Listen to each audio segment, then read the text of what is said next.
आज हम वर्तमान समय के महान वैज्ञानिक आइजैक न्यूटन के नियमों पर वैदिक विज्ञान के अनुसार विवेचना करेंगे।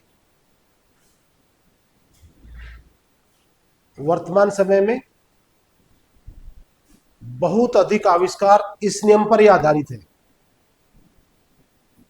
जितनी भी गाड़ी है, ग्रह उपग्रह है, बहुत डिजाइन इनके आधार पर हो रहा है।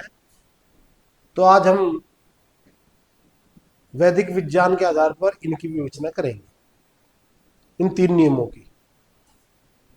तो सबसे पहला को नियम है जड़त्व का नियम, है ना।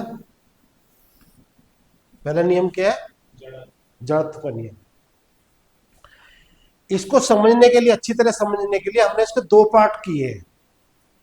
दो पार्ट क्यों किए हैं? क्योंकि इसका जो पहला पार्ट है वो तो वैदिक विज्ञान सम्मत है, और जो दूसरा पार्ट है वो वैदिक विज्ञान अनुसार मिथ्या है। इसलिए हमने दो पार्ट किए। पहले अपन समझ लेते हैं उसका कि न्यूटन का प्रथम जड़त्व पहला नियम, पहला पार्ट क्या है? यदि कोई वस्तु स्थिर है तो वह स्थिर ही रहेगी जब तक कि उस पर कोई बाहरी बल न लगाया जाए। ये तो वैदिक विज्ञान इस मत की पुष्टि करता। ओके, ठीक है साहब। अब इसका दूसरा सिद्धांत समझ लेते हैं अपन। दूसरे में क्या कह रहा है वो? दूसरा पार्ट क्या? यदि वह गतिमान है तो वह एक समान गति से सीधी रेखा में चलती रहेगी जब तक कि उस पर कोई बाहरी बल न लगाया जाए। यह सिद्धांत इनका मिथ्या है, झूठा है ये। अब उसकी विवेचना हमने की है, कैसे झूठा है ये। इनका यह मानना कि गति में परिवर्तन के लिए ही बल की आवश्यकता होती है। भैया तो स्पीड कम करेंगे, ज्यादा करेंगे, तभी बल की आवश्यकता होगी। वैदिक विज्ञान अनुसार लगातार एक समान गति के लिए भी बल की आवश्यकता होती है।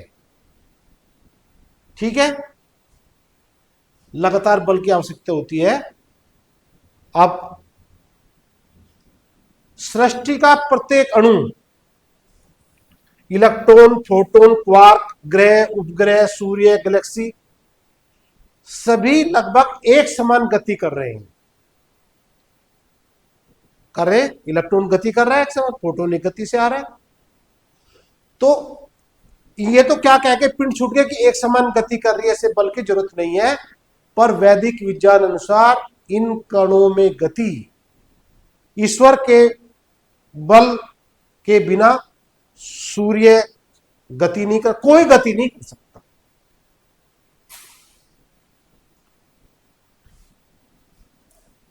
और वर्तमान विज्ञान क्या, ईश्वर की सत्ता को मानता ही नहीं है। भाई ईश्वर की सत्ता को नहीं मानता और उसने कह दिया। और इनके इस झूठ से मानव जीवन पर संकट खड़ा हो गया है। जब ईश्वर है ही नहीं है तो सब अपने को राजा समझ बैठे। ये मेरा पूरा शरीर ईश्वर ने धारण किया हुआ, और इसमें प्रति सेकंड इतनी ऊर्जा खपत हो रही है जो भारत जितना उत्पादन बिजली कर रहा है 10 वर्षों में जितना उत्पादन कर रहा है उतना एक सेकंड में खर्च हो रही है इसको गतिमान बनाए रखने में। इतनी एनर्जी काम कर रही है इसके अंदर। अरे जिसने इस शरीर में इतने बल से धारण किया हुआ है उसके भी तो कुछ आदेश होंगे। भाई जैसा हम अपने पुत्र की पढ़ाते हैं, लिखाते हैं, पालन पोषण करते हैं, तो उम्मीद करते हैं कि हमारी आज्ञाओं का पालन करें। यदि माता पिता को भूल जाएगा पुत्र तो स्वच्छंद हो जाएगा और विध्वंस करेगा, असुर बन जाएगा। आज वही हो रहा है, ईश्वर के सत्य को मान नहीं रहे। फिर जब हम पहले वीडियो बनाई थी, अंशुल भाई ने पूछा कि ये कहां लिखा हुआ है। भाई हम तो 200 400 वर्षों से सिद्धांत को पढ़ रहे हैं, आपने कहां पढ़ लिया वैदिक विज्ञान में? देखो, आइजैक न्यूटन ने भी जब सेब गिरा, जब गुरुत्व का बल उन्होंने सिद्ध किया, तब सेब को देखा कि नीचे वहीं गिर रहा है। वो लॉजिक से सिद्ध किया उसने।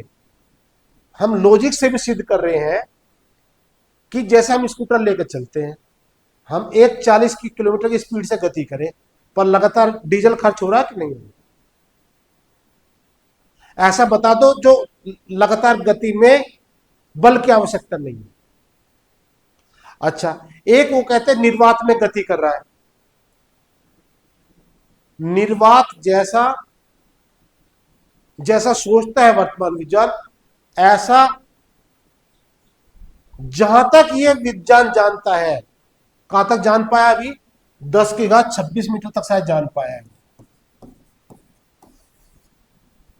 ऐसा 10 की 26 मीटर तक जगह, ऐसा कोई स्थान नहीं है।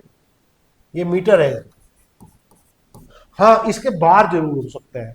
जो प्रकृति है ना, वो जरूर निर्वात है।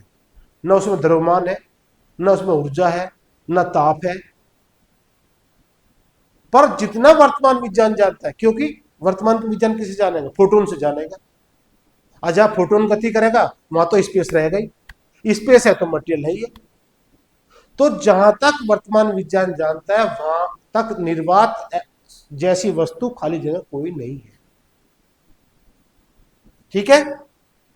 अब आगे पहले नियम को, मतलब पहले नियम में आधा पार्ट तो सत्य है और आधा पार्ट मिथ्या है, कि एक समान गति में बल की आवश्यकता नहीं होती है। ये इनका कथन मिथ्या है। वहां पर जो हमको नहीं दिख रहा है निराकार ईश्वर, वो उसके बल से वे कार्य हो रहे हैं। अब दूसरे बल पर अपन चर्चा करते हैं। न्यूटन का द्वितीय नियम, संवेग का नियम। क्या कहते हैं संयोग? किसी, वैसे वैदिक विज्ञान इस नियम की पुष्टि करता है, सत्य है ये। क्या है नियम इसका? किसी वस्तु के संवेग में परिवर्तन की दर उस वस्तु पर लगने वाले बाहरी बल के समानुपाती होती है।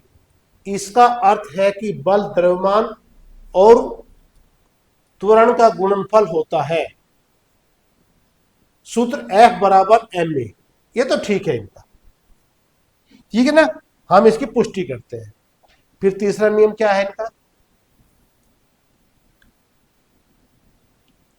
तीसरा नाम है क्रिया प्रतिक्रिया, है ना? प्रत्येक क्रिया के ठीक समान विपरीत प्रतिक्रिया होती है। जब एक वस्तु दूसरी वस्तु पर बल लगाती है तो दूसरी वस्तु भी पहली वस्तु पर तुरंत उतना ही बल विपरीत दिशा में लगाती है।